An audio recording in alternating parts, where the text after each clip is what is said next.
presented by माँ digital recording studio sari बाजार आरा। देखी भैया, एगो लड़का एगो लड़की के शादी के डेट रखा गई रहल, लेकिन ये लॉकडाउन के चलते शादी का डेट आगे बढ़ गई बा।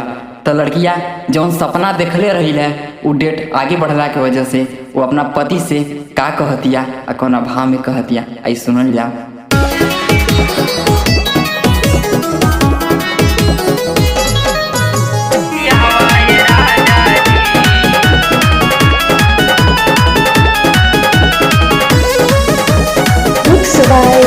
राहुल बनारस।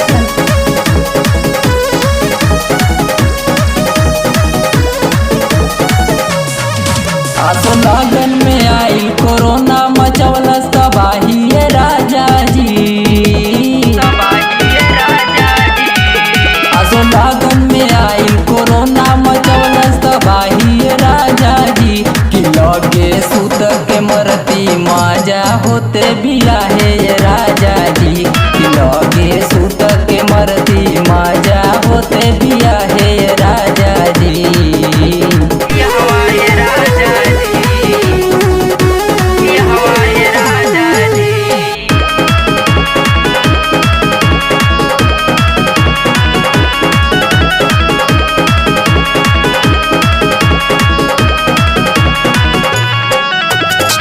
जाने कितना सोचले रही मन में सपनावा। काहे खातिर आइल मुर झौसाई कोरोनावा। जाने कितना सोचले रही मन में सपनावा। काहे खातिर आइल मुर झौसाई कोरोनावा। यही से शादी के बेटवा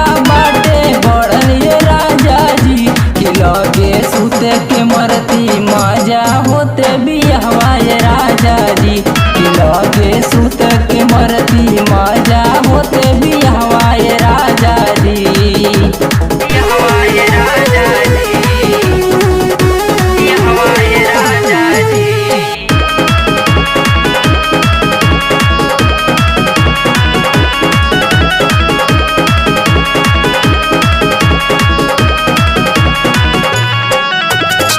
खुलते लॉकडाउन सैया डोली लेके आई।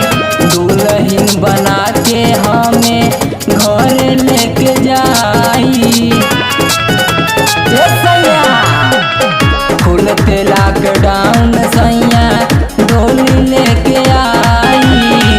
दुल्हन बना के हमके घर लेके जाई। विनीत रविंदर के बतिया